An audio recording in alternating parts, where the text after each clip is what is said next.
창세기 1장 14절에서 19절 말씀 우리 함께 먼저 읽어보겠습니다. 하나님이 이르시되 하늘의 궁창에 광명들이 있어 낮과 밤을 나누게 하고 그것들로 징조와 계절과 날과 해를 이루게 하라. 또 광명체들이 하늘의 궁창에 있어 땅을 비추라 하시니 그대로 되니라. 하나님이 두 큰 광명체를 만드사 큰 광명체로 낮을 주관하게 하시고 작은 광명체로 밤을 주관하게 하시며 또 별들을 만드시고 하나님이 그것들을 하늘의 궁창에 두어 땅을 비추게 하시며 낮과 밤을 주관하게 하시고 빛과 어둠을 나누게 하시니 하나님이 보시기에 좋았더라. 저녁이 되고 아침이 되니 이는 넷째 날이니라. 아멘. 자, 오늘은 창조 넷째 날에 이루실 하나님의 약속에 대해서 좀 보겠습니다. 자, 오늘 우리가 본문을 읽었습니다. 여기서 많이 나오는 단어가 있습니다. 뭐죠? 광명체요. 광명체가 계속 나오잖아요. 큰 광명체, 작은 광명체. 자, 그래서 하늘의 궁창에 광명체들을 두시는데 이 광명체들이라고 하는 것은 이제 큰 광명체와 작은 광명체를 얘기하는 것이고, 그래서 이 광명체들로 징조와 계절과 날과 해를 이루게 하라고 말씀을 하셨습니다. 자, 우리는 하나님이 넷째 날에 만드신 것을 해, 달, 별로 생각을 하는 것이죠. 그래서 큰 광명체를 해로 보고 작은 광명체를 달로 여기고 그 다음에 또 이제 별을 만드시죠. 그래서 하늘에 있는 해, 달, 별을 우리가 볼 때에 그냥 단지 우주 창조만 본다면 그냥 하나님은 창조주 하나님이시고 이 모든 것을 만드신 분이시다. 굉장히 위대하신 분으로만 우리가 알 뿐입니다. 그런데 우리가 생각할 때에 첫째 날에 무엇을 만들었습니까? 빛을 만들었잖아요. 빛이 있으라 말씀을 하셨잖아요. 그런데 우리가 할 때 이 빛은 어디서 옵니까? 이 빛이 해로부터 오는 것인데 이 해를 지금 우리가 생각할 때 넷째 날에 만들었다고 하면 그 빛은 과연 무슨 빛이냐 이거죠. 그러니까 우리가 이 성경을 바라볼 때, 특히 창조 1장을 볼 때는 굉장히 하나님께서 우리에게 가르쳐 주시는 포인트들이 있다라고 하는 거예요. 그러니까 우리가 이 창조를 어떤 첫째 날부터 여섯째 날에 그 이루신 일들을 단지 우주 창조의 어떤 순서적으로 보면 안 된다고 하는 것입니다. 물론 이 모든 것을 하나님께서 만드셨어요. 그렇지만 하나님께서 만드신 것이 우리에게 어떤 이런 자연을 보여주시기보다는 이 자연을 통해서 우리에게 가르쳐 주시는 구원의 하나님의 약속을 우리가 반드시 읽을 수 있어야 된다고 하는 것입니다. 자, 첫째 날의 그 빛은 그 무엇입니까? 누구예요? 그리스도를 가리키는 겁니다. 그러면 이 넷째 날의 핵심 단어가 제가 광명체라고 했잖아요. 그러면 이제는 이 광명체가 또한 이 빛을 담는 그릇이라는 것을 알아야 됩니다. 그러니까 원래 무슨 뜻이냐면 광명체가 마오르라고 되어 있습니다. 빛은 오르예요. 그래서 그게 첫째 날에 있는 빛이 있으라 했을 때 그 빛이 오르라고 되어 있습니다. 오르. 그런데 이 광명체는 뭐냐면 마오르라고 되어 있어요. 마오르. 그러면 반복되는 단어가 있죠. 오르. 그럼 앞에 마가 붙었어요. 이 마는 M이라는 히브리어가 붙은 거예요. 그럼 그것은 무엇을 의미하냐면 그릇, 무엇을 담을 수 있는 용기를 의미하는 것입니다. 그러면 마오르라고 했을 때는 그 그릇에 무엇을 담는 거예요? 예, 빛을 담는 것을 얘기하는 거예요. 빛을. 우선 빛을 담는 그릇들이다라고 하나님께서 말씀을 하시는 거예요. 근데 그 빛은 우리가 알고 있듯이 말씀이죠. 진리의 말씀을 의미하는 것입니다. 그러니까 큰 광명체나 작은 광명체나 그 역할은 무엇이냐면 그 빛을 담는 거예요. 그래서 이 빛을 담아서 하나님께서 뭐라고 하셨습니까? 주관하라고 하셨잖아요. 낮과 밤을 주관하라고 말씀을 하시는 거예요. 그것은 무슨 얘기냐면 세상의 빛으로 너희들이 그 역할을 하라고 하는 것입니다. 그러니까 광명체를 만드신 목적은 거기에 있는 거예요. 세상의 빛을 비춰라라고 하는 것입니다. 그래서 그 빛은 우리가 요한복음 1장 4절에서 5절 말씀 보게 되면은 그 안에 생명이 있었으니 그 생명은 사람들의 빛이라 빛이 어둠에 비치되 어둠이 깨닫지 못하였다. 그래서 사도 요한이 이 빛을 바로 그리스도라고 얘기를 한 거잖아요. 9절 10절 말씀에서는 참 빛 곧 세상에 와서 각 사람에게 비추는 빛이 있었나니 그가 세상에 계셨으며 세상은 그로 말미암아 지은 바 되었으되 세상이 그를 알지 못하였고, 그래서 사도 요한은 이 빛을 예수 그리스도로 증거하고 있습니다. 그러니까 예수님은 세상에 빛으로 오신 거예요. 그래서 예수님도 친히 나는 세상의 빛이다라고 말씀을 하셨습니다. 내가 세상에 있는 동안에는 세상의 빛이라고 또 말씀을 하셨고요. 그런데 이제 누가복음 1장 78절을 보게 되면은 이는 우리 하나님의 긍휼로 인함이라 이로써 돋는 해가 위로부터 우리에게 임하여 어둠과 죽음의 그늘에 앉은 자에게 비치고 우리 발을 평강의 길로 인도하시리로다 하니라. 자, 이거는 그러니까 사가랴의 예언이에요. 예, 이제 세례 요한을 낳고 이제 예언을 하는 거예요. 성령 충만하여서 예언을 할 때에 세례 요한은 주의 오시는 길을 예비하는 자, 주의 길을 준비하는 자로 섰고, 왜냐하면 그 앞에 누가 있냐면 메시아가 온다고 하는 거예요. 바로 그 부분이에요. 그래서 그 메시아가 어떤 분이냐면 이는 바로 돋는 해가 위로부터 우리에게 임한다라고 하는 것입니다. 그럼 여기서 돋는 해는 누굴 가리켜요? 예수 그리스도를 가리키는 거예요. 그래서 이 돋는 해라고 했을 때 우리가 해를 그래서 그리스도로 얘기하는 것이고, 달은요? 그러면 아까 해, 달, 별이 있었잖아요. 달은 누구를 가리킬까요? 그러니까 뭐냐면 아까 이제 이게 힌트예요. 말씀을 받는 그릇이라고 했잖아요. 말씀을 누가 받아요? 예, 제자들이 받아요. 그러니까는 다시 말씀드리면 큰 광명체는 예수님이잖아요. 근데 예수님도 나는 스스로 내가 말하는 것이 아니라고 말씀을 하세요.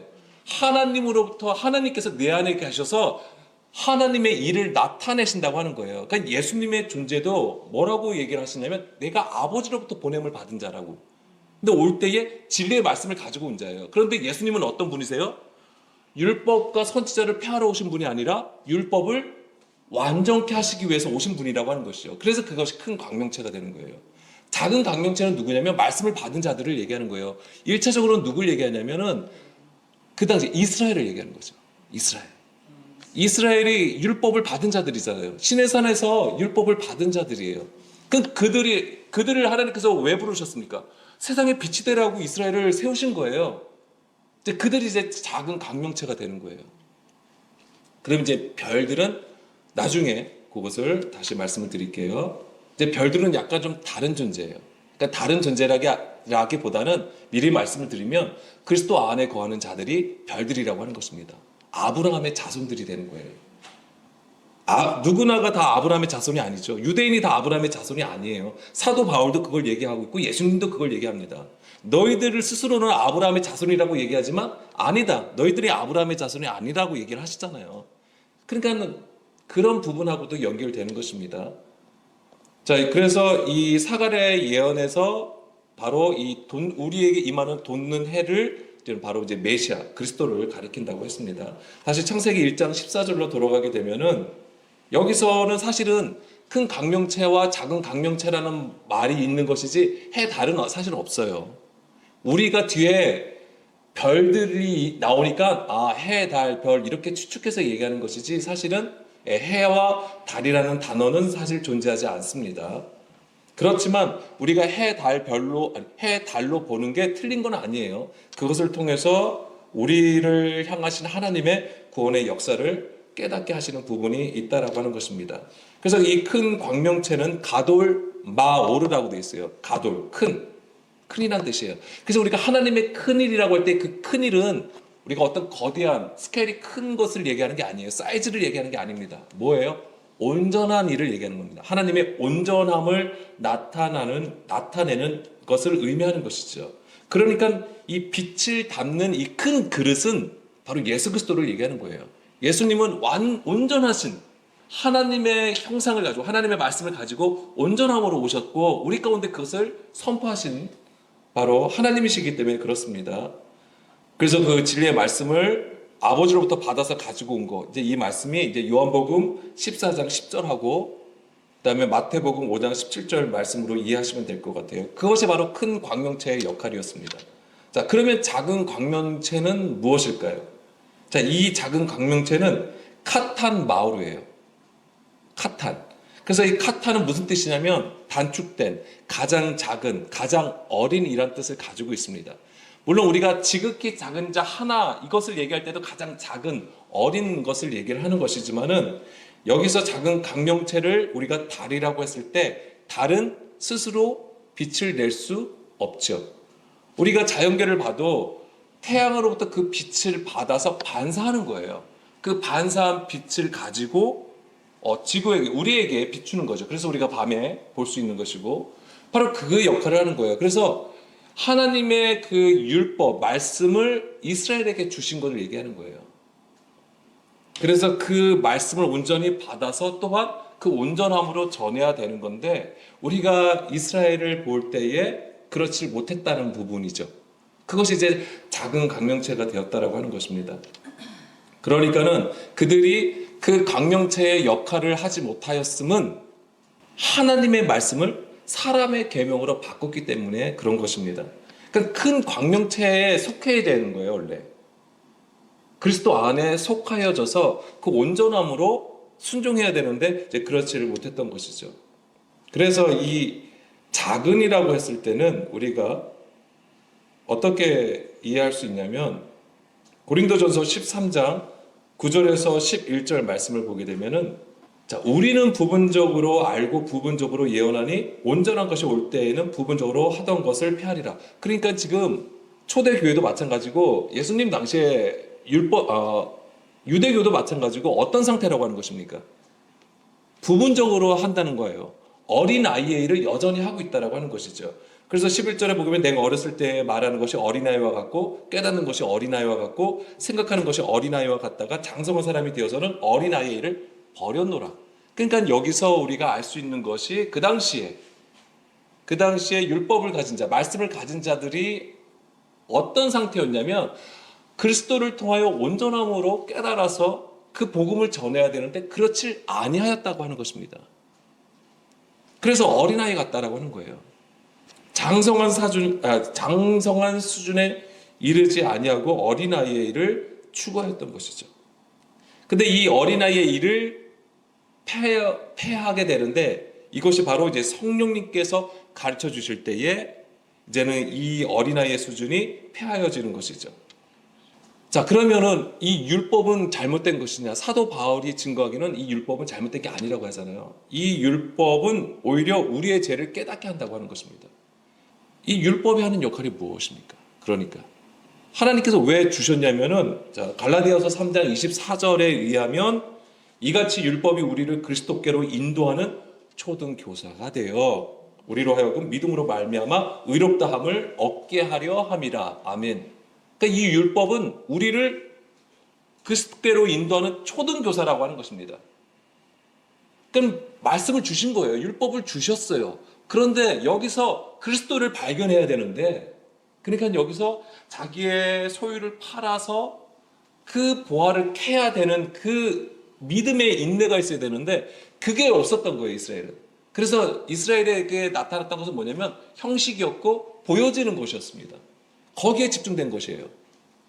그러니까 온전히 그 빛을 비추지 못하는 것이죠. 그렇기 때문에 아까 큰 광명체는 낮을 주관하게 되는 것이고요. 작은 광명체는 밤을 주관하게 되는 거예요. 근데 이 그리스도가 오셔서 밤을 어떻게 하는 거예요? 구분하시는 거예요, 이제. 빛과 어둠으로 나누셔서 빛 가운데로 이제 계속 이끌어 오시는 것이죠. 그래서 예수님이 뭐라고 하시냐면 내가 세상에 있는 동안에 세상의 빛이라고 하는 거예요.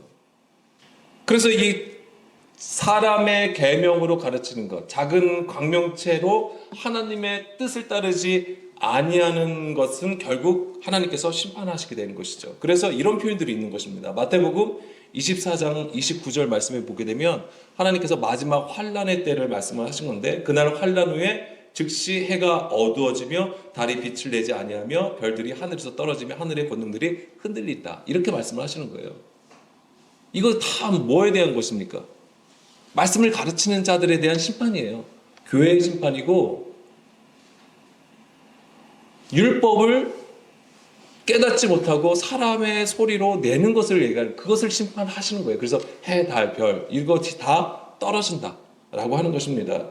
사도행전 2장 20절 21절 말씀에서도 주의 크고 영원한 날이 이르기 전에 해가 변하여 어두워지고 달이 변하여 피가 되리라. 누구든지 주의 이름을 부르는 자는 구원을 받으리라 하였느니라. 여기서도 보면 해가 어두워진다고 하잖아요. 그러니까 이것은 무엇을 얘기하는 겁니까? 그리스도의 그 십자가의 죽음을 얘기하는 거예요. 예수님께서는 죄가 없으세요. 그럼에도 불구하고 그 육체를 십자가에 못 박은 거죠. 그리고 그것은 결국 뭐 하는 겁니까? 율법 조문, 초등학문을 폐하시는 작업이었던 거예요. 그것이 뭡니까? 이제 달이 어두워지는 것이죠. 빛을 내지 않는 것. 달이 변하여 피가 되는 것. 심판을 얘기하는 것입니다. 그리고 별들이 떨어지는 것. 이런 거 다 뭡니까? 하나님의 백성들이 온전하지 않을 때에 하나님의 그 계명에서 떠나는 것에 대한 하나님의 심판이 있음을 말씀을 하시는 거예요. 근데 사도행전 2장 20절 21절 말씀은 베드로의 설교가 돼요. 근데 베드로의 오순절 설교라고 나옵니다. 이게 오순절에 일어난 일이에요. 왜냐면 사도행전 2장에 어떤 사건이 있었습니까? 성령님이 임한 거잖아요. 성령님이 강하게 임하셔서 그들로 하여금 성령 충만하여서 이제 말하게 한다고 하는 것이죠. 그 부분이에요. 그럼 이것도 아셔야 돼요. 왜 하필이면 오순절에 이 얘기를 했을까? 단지 그가 성령 충만하여서 하나님의 심판을 선포하는 거, 이제 이것으로 우리는 보고 있는 것이지만 이것이 바로 오순절하고도 관련이 있다라고 하는 것이죠. 그래서 말씀을 받는 것이 언제 일어났습니까? 어디서 받았죠? 그러니까 출애굽한 이스라엘이 시내산에서 받았습니다. 그 받았을 때가 바로 오순절이 되는 거예요. 그러니까 우리 신약에서 초점은 오순절의 초점은 어디에 있냐면 성령이 임한 것에 있어요. 성령 강림에 있습니다. 구약에서의 오순절 초점은 무엇이냐면 율법을 받는 것에 있어요. 율법을 받는 것에 있습니다. 근데 관련이 있는 거예요, 이게. 그래서 넷째 날에 순서가 이 절기로 보자면 7대 절기로 보면 이 오순절이 몇 번째입니까? 네 번째가 되는 거예요. 유월절, 무교절, 유월절은 같은 때고 네 번째가 되는 것이고 그런 부분들이 다 연결된다라고 하는 것입니다. 그러니까 이 하나님의 이 프로세스와 이 계획은 철저하게 그런 것들을 다 우리에게 말씀해 주신다고 하는 거예요. 우리로 하여금 그래서 그러니까 창세기 1장의 그런 그림들이 무엇인지를 우리에게 그런 실제를 가지고 보여주는 거예요. 물론 결과적으로는 다 그리스도를 나타내는 것이지만 그런 절기를 통해서도 우리에게 말씀해 주시는 부분이 있다라고 하는 것이고 그래서 우리의 어린아이의 일들, 우리의 초등학문의 수준을 깨트리는 것이 바로 성령의 역사라고 하는 거잖아요. 근데 성령의 역사도 우리는 어떤 능력 행함에 초점이 맞춰져 있지만 성령께서 하시는 일이 무엇입니까? 바로 진리의 영이라고 하는 거예요. 그 우리 안에 왜곡되고 거짓된 그 말씀들, 사람의 계명들을 다 폐하셔서 진리 가운데로 인도해 가신다고 하는 것입니다. 그것이 초점이에요. 그것이 가장 중요한 성령의 역할이 되는 것이죠. 그리고 이제 절기 얘기가 나왔으니까 하나 더 말씀드리면 창세기를 읽을 때에 누가 첫 번째 수신자가 된다고 했습니까? 모세가 받았어요. 그럼 누구한테 이 얘기를 들려주는 거죠? 예, 이스라엘인데 출애굽한 이스라엘이에요. 그러면은 출애굽한 이스라엘 백성들이 이 창조의 네 번째 날을 이해할 때 무엇으로 이해할 수 있냐면 성막을 통해서도 이해할 수 있다고 하는 거예요. 성막. 그래서 네 번째 성물이 되는 게 무엇인지 아십니까? 등잔대예요. 메노라. 이게 네 번째 또한 이 메노라가 무엇이죠? 빛을 내는 거잖아요. 성막이 어둡잖아요. 거기에 7개의 등잔대가 있어요. 그래서 이 등잔대가 뭐냐면 마오르 메노라예요. 마오르 메노라. 그래서 이 광명체를 이해할 때 뭘 이해할 수 있냐면 메노라의 그 등잔대를 이해할 수 있는 거예요. 이것도 이제 네 번째 이제는 날과 관련이 되어 있는 것입니다. 그런 부분들이 있어요. 그래서 우리가 이 하나님의 창조 사역은 이해할 때 우리가 성막의 구조를 보면 이해하는 것이고요. 그 다음에 절기를 통해서도 그것을 이해할 수 있습니다. 그리고 이 모든 것은 다 그리스도를 통해서 완전해진다고 하는 것입니다. 그 구도를 사실은 우리가 잘 정리할 필요가 있는 것입니다. 그래서 이제 갈라디아서 2장 16절 말씀에서도 사람의 의롭게 되는 것은 율법의 행위로 말미암이 아니요 오직 예수 그리스도를 믿음으로 말미암은 줄 알므로 우리도 그리스도 예수를 믿나니 이는 우리가 율법의 행위로서가 아니고 그리스도를 믿음으로써 의롭다함을 얻으려 함이라. 율법의 행위로서는 의롭다함을 얻을 육체가 없느니라. 그래서 하나님은 이스라엘을 모든 백성들 가운데에 이스라엘을 세우셨고 그들에게 말씀을 맡은 자들로 세우셨지만 그들은 그 말씀으로 이 역할을 하지 못했던 거예요.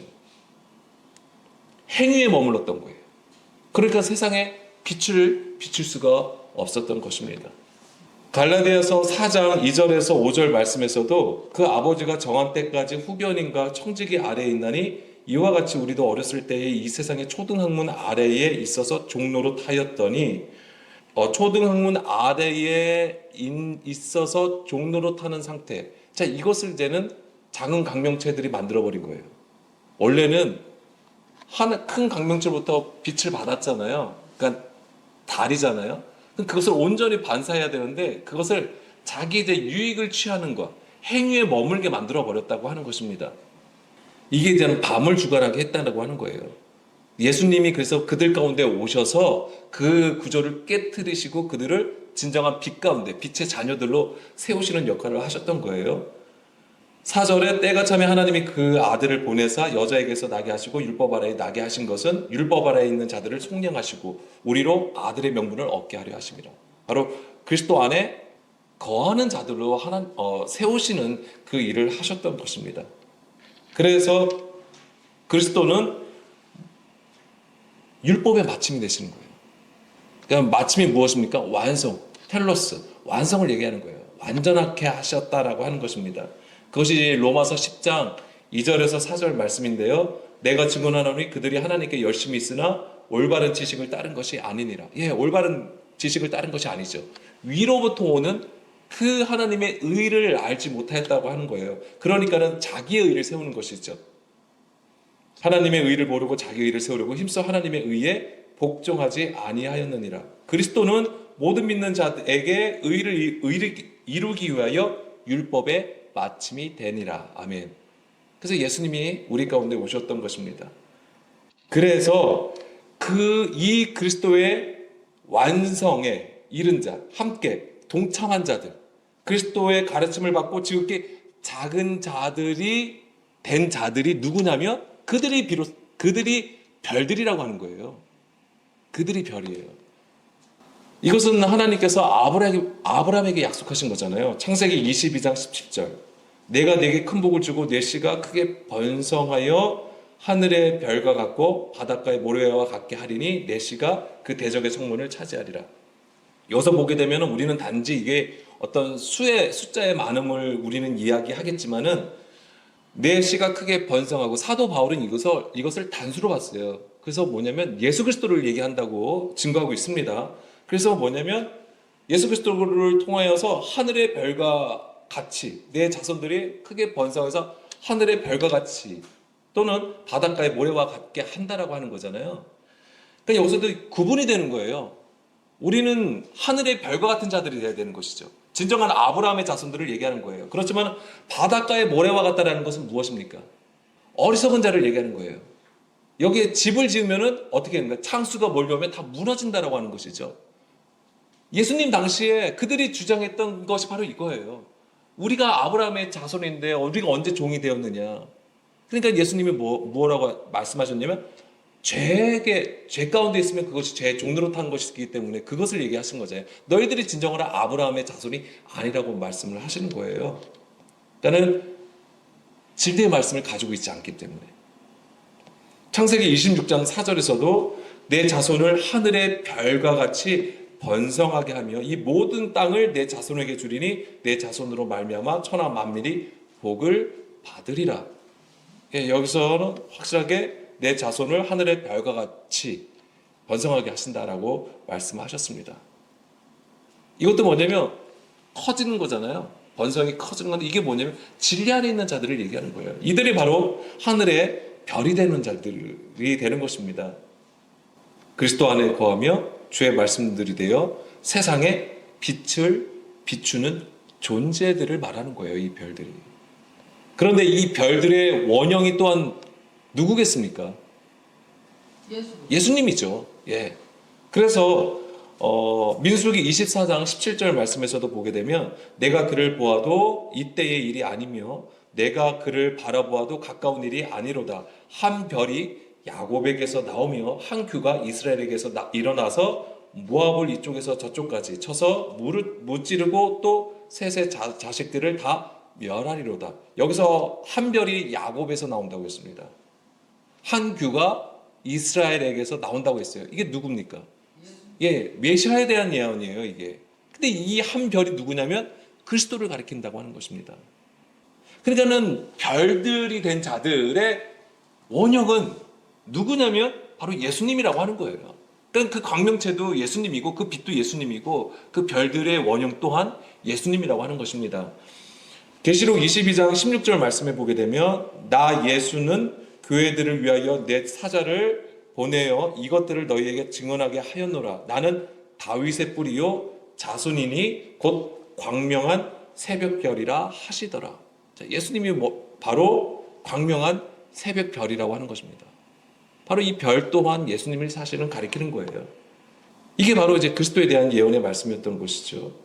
자, 그런데 계시록 2장 26절에서 28절 말씀을 보게 되면 이기는 자와 끝까지 내일을 지키는 그에게 만국을 다스리는 권세를 주리니 그가 철장을 가지고 그들을 다스려 질그릇 깨트리는 것과 같이 하리라. 나도 내 아버지께 받은 것이 그러하니라.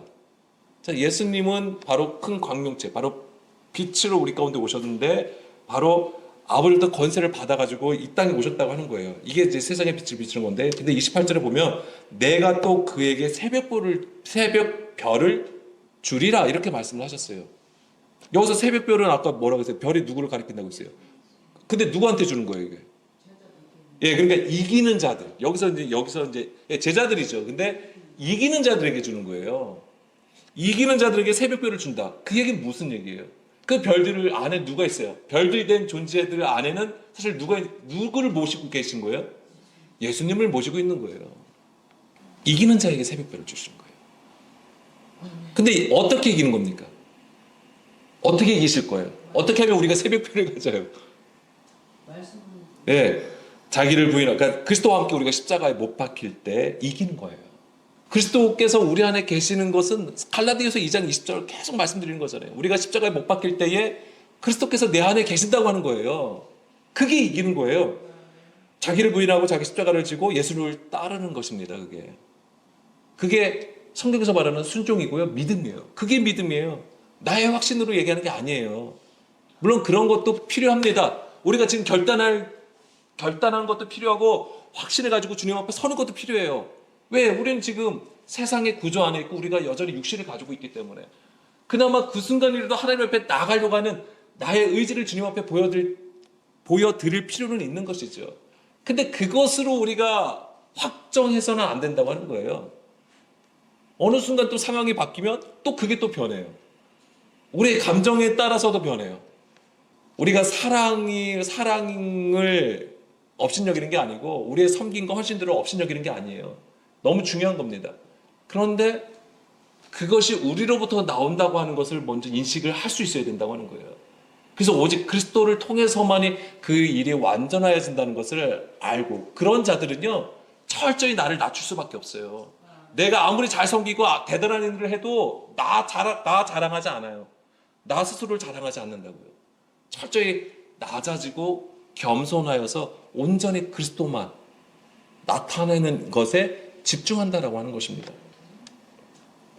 요한일서 5장 4절 말씀에 무릇 하나님께로부터 난 자마다 세상을 이긴다라고 했습니다.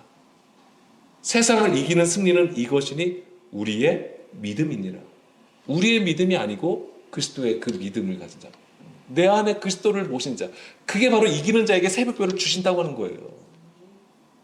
그러니까 반드시 우리는 이 땅에서 이기는 자로 서야 되는 겁니다. 어렵죠, 당연히. 뭐 쉬운 거 아닙니다. 제가 이렇게 말씀을 드려도 저 스스로도 질 때가 많아요. 예. 저도 넘어지고요. 어렵습니다. 근데 말씀은 그것을 분명히 우리에게 증거하고 있다라고 하는 것입니다. 우리가 깨닫는 것만큼 이 말씀의 진리가 열려요. 그러면 우리는 그 진리를 따라가면 되는 것이죠.